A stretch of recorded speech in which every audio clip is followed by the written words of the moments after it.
Hey guys, and welcome to the podcast. I'm really delighted to welcome back to the show Jon Ostenson, and he is a franchise consultant. And for the audience of doctor, lawyer, dentist, the high income earner looking to branch out into other alternative income streams, diversify their income streams, Jon's the man. He appeared on our podcast a couple years ago and is here to update the audience on the state of franchising, what markets are hot, what to avoid, and how he helps you. So, Jon, welcome. Yeah, appreciate you having me back. Excited to be here. Yeah. And briefly introduce yourself and we'll dive into the world of franchising.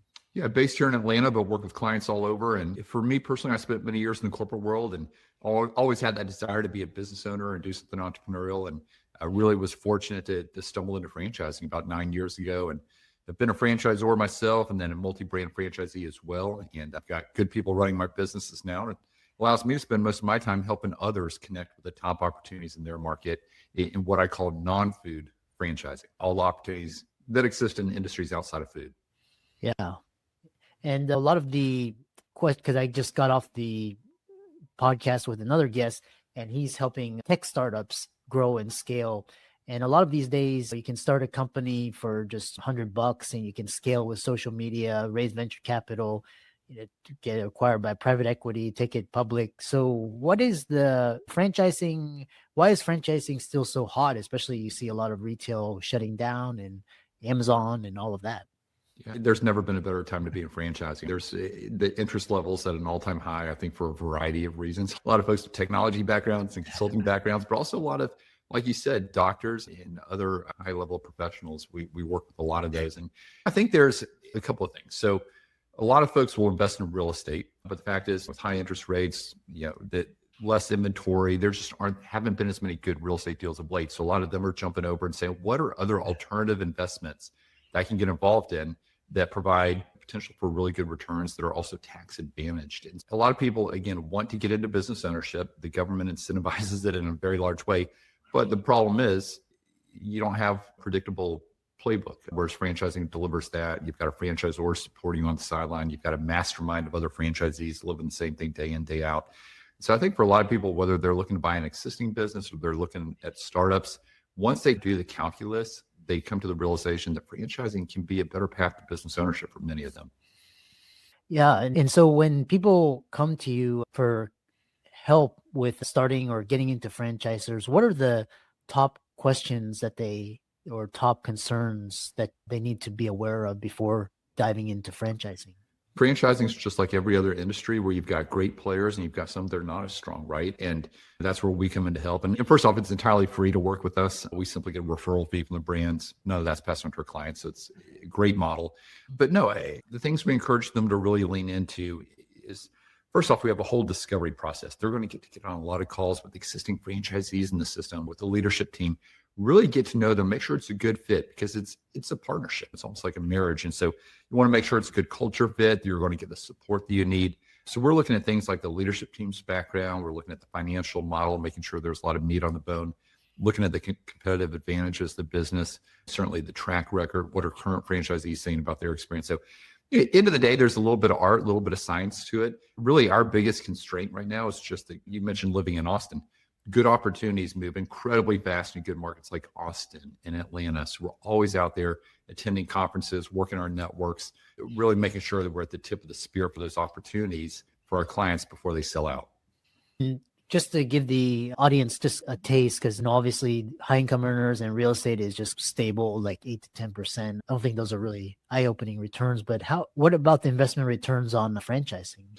Yeah, certainly it's a loaded question because there's all different types of returns. One of the questions is, are you going to run the business yourself day one, or are you putting a manager in place doing what we call an executive model? And I'm happy to go into more of what that looks like as well. If you're paying a manager to run it, you've got to cover that nut before you start dropping the bottom line. So an example I gave, I was speaking in Dallas 2 weeks ago to a group of primarily dental practice owners. And what I shared with them was, in your typical service-based business, let's say home services, maybe you buy 2 territories, you're all in investment.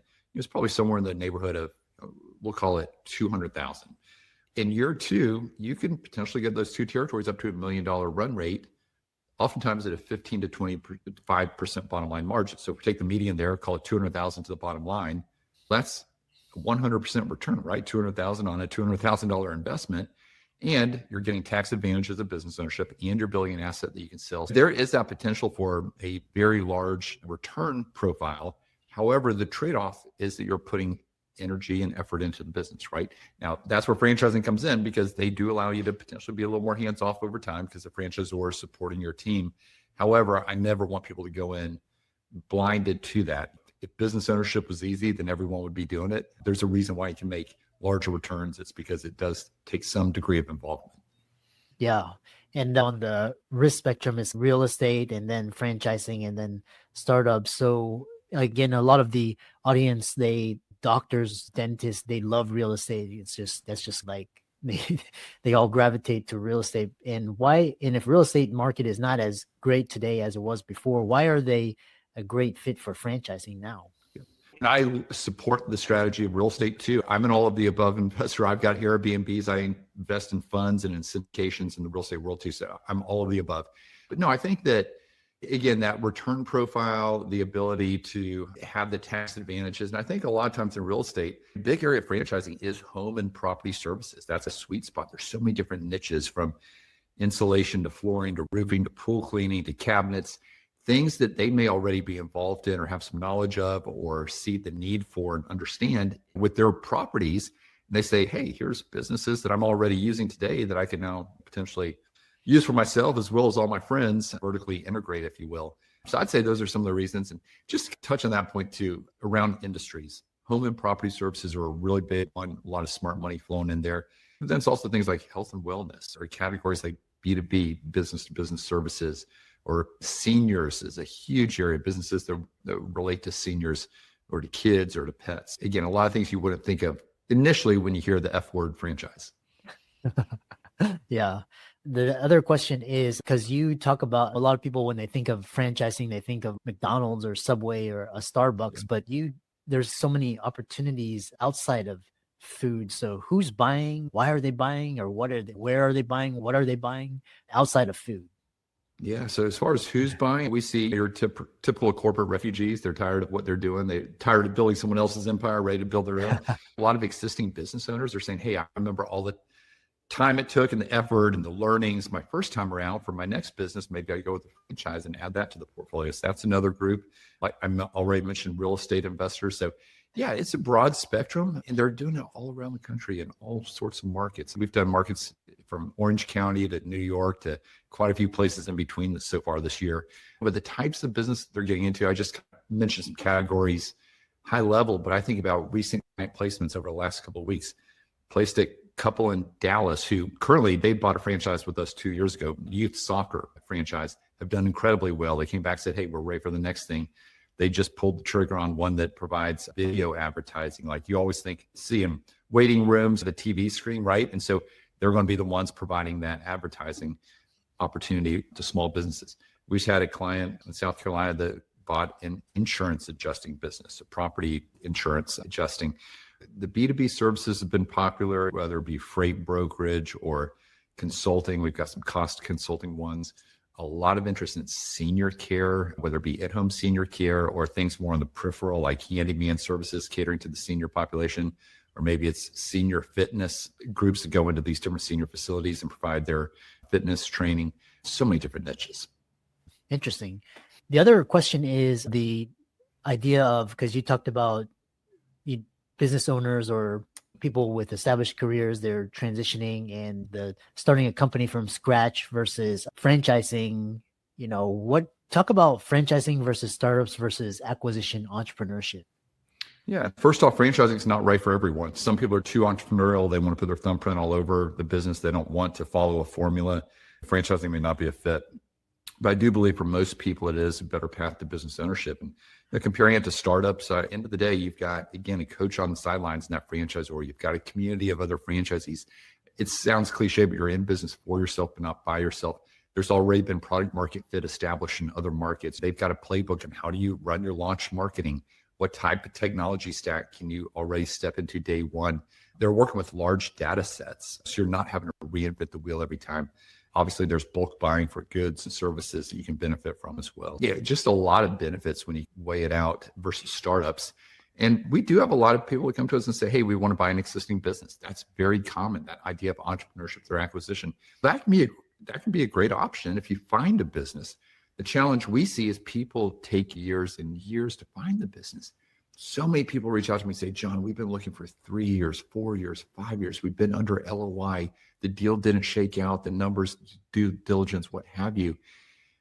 End of the day, they're saying franchising is probably a better path, at least for this next season. We can always buy a business down the road, but what gets us in the game? If you spend 3 years looking for a business, why not start a franchise tomorrow? Get in the game, and 3 years from now, come back and keep your eyes open. Maybe there's a business to buy, or you can buy other franchisees in the system. That internal M&A is incredibly common. So I also think there is some risk, though, to the people oftentimes overlook to buying an existing business. Oftentimes, you're really inheriting someone else's team, someone else's culture, and here you paid a premium for the business, assuming that everything is going to continue as is. But you know that whenever you have a change in ownership, you're going to lose some key employees. You're going to lose some key customers. It happens every single time. And so again, that's another reason why I say, hey, why not take an existing business model and put your thumbprints on it day one with your own team? Mm-hmm. Yeah. And it's all, at the end of the day, it's all about systems and people and processes. The other common thing that happens is, for example, you have somebody, working for a company, they get a stable W-2 paycheck and they want to go out and start a business and only control their time and their freedom. And they realize that they basically got themselves another job. It's just that they are the boss. How can franchises be run as passive, semi-passive? And in the initial phases, is it going to be the owner operator just running and making sure the business is running smoothly before stepping away? Talk about that concern. Yeah, great question. There are two common paths to ownership. One would be what we call an owner operator. That's where you are the man, right? You're the one running the day-to-day operations. Maybe build a team around you. About half of our clients will go that path, and most of them have an eye on eventually replacing themselves, pulling back, having more flexibility, or moving on to the next thing. The other half of our clients start day one with a manager in place, or maybe they keep their W-2 job, or they keep their involvement in their existing business. When you do that, and a lot of franchises call that a semi-absentee model or semi-passive. Some call it an executive model. But again, the idea is you put a manager in place day one and you manage the manager. That can be a great path if you have a good manager. So much of it comes down to having a good operator. If you don't, then you're going to find yourself leaning in until you do. But if you do have a good operator and you've incentivized them, franchising makes it very doable because, again, they can carry a lot of that daily support water for you. That franchisor and their support team on the sideline supporting the manager. So it takes some of the burden off of you. Yeah, so many of our clients do, like I said, probably half of them start with that executive model. I like to call it semi-involved. I think that's a better term, but that is a very common approach with franchising. Yeah. And final question before we let the audience know how you can help them and connect with you and contact. How can individuals select the right franchises? What are the pitfalls to avoid and how do you help them?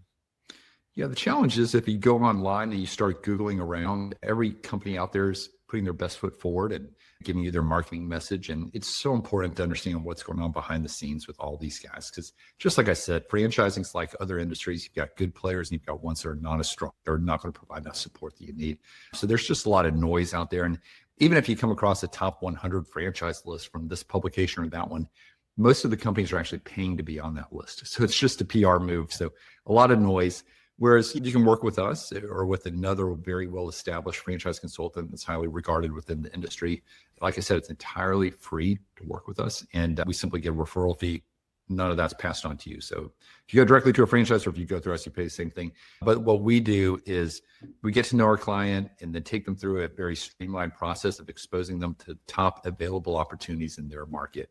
And so I like to start with a wide lens. We may look at 10, 12 different companies in different industries to kind of give you a good feel for what's open out there for companies looking to expand in your market.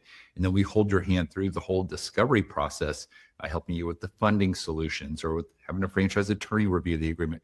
We've got all those types of partnerships to really provide a one-stop shop to help you find that right match. Oh, awesome. And how can people connect with you, email you, contact you if they're interested in this area of franchising? Yeah, come out to our website, franbridgeconsulting.com. That's F-R-A-N, bridgeconsulting.com. Share your email address. We'll then reach out with a link to my calendar, but we'll also reach out with links to download our book, Non-Food Franchising. It's been a great resource for everyone over the last couple of years. We've got a lot of positive feedback. Thousands of people have read it. And in 90 pages, we really cover soup to nuts and help you fill in the gaps of all things franchising. So that could be a good first step for many of your listeners, is to download the book. And certainly if you'd rather buy it on Amazon, all the proceeds go to Hope International, which is a great nonprofit that we support. But if you'd like a free copy, come out to our website, franbridgeconsulting.com. Share your email address. We'll reach out, and would love to help in any way I can. Excellent. Thanks so much for coming on and really adding value to the guests. I really enjoyed this conversation, and keep up the great work. Thank you so much. I appreciate having me.